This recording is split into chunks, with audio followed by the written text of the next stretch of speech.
A continuación, vamos a profundizar en el tema de fuerzas intermoleculares. Inicialmente vamos a empezar a hablar de las fuerzas intermoleculares presentes en sustancias puras. ¿Qué quiere decir esto?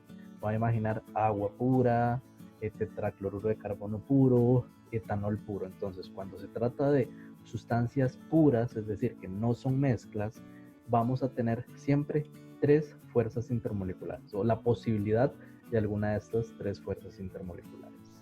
Vamos a ver que estas son las fuerzas intermoleculares más comunes. Cuando se trata de mezclas, ahí van a surgir otros tipos de fuerzas intermoleculares. No necesariamente, pero puede que surja. Entonces, insisto, vamos a enfocarnos primero en sustancias puras y en este caso vamos a tener tres fuerzas intermoleculares. Voy a mencionar una, ojo, esto no implica que el ser uno es la primera o demás, simplemente es una fuerza, voy a empezar por ahí.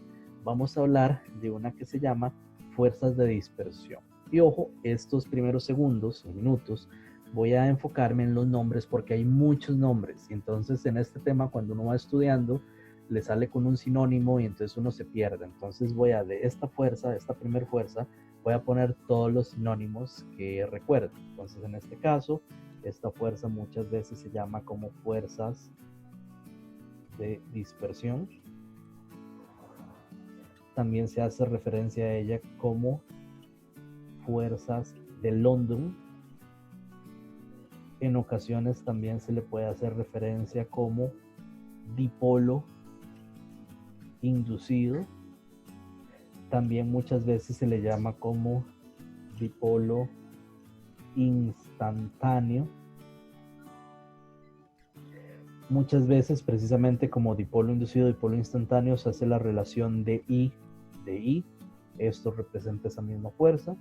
Y también muchas veces se le puede llamar como fuerzas de dispersión de London. Entonces observen que esta sigue siendo una única fuerza que tiene un montón de nombres. Entonces si ustedes ven en algún video o al libro de texto cuando lo estudien, que dice DI, que habla de dipolos instantáneos, dipolos inducidos, fuerzas de dispersión, se refieren a la misma fuerza. Punto. Vamos a hablar de una segunda. Esta segunda fuerza, que insisto, no nada tiene que ver el numerito, no se estresen por eso, simplemente hablar de que hay otra. Y es la segunda que estoy mencionando. Generalmente la vamos a llamar como dipolos permanentes. Como es dipolo permanente, muchas veces también se va a representar como dp, dipolo permanente, dipolo permanente. También, y este es un poquito menos común, se le puede conocer como fuerzas de Kisson. Fuerzas de Kisson. Esos serían los nombres para esta fuerza intermolecular. Y finalmente tenemos otra fuerza que se va a llamar, y esa sí solo tiene un nombre, bueno, les hago una aclaración, puente de hidrógeno. Ojo, detalle importante, las fuerzas intermoleculares no son enlaces. En el video anterior, espero que haya quedado claro que una cosa son los enlaces que mantienen unidos a los átomos dentro de la molécula, pero esas moléculas, esas entidades discretas, lo que los mantiene unidos es otra cosa que se llaman fuerzas intermoleculares. Por eso, muy importante, cada una de estas tres cosas que estoy presentando no son enlaces.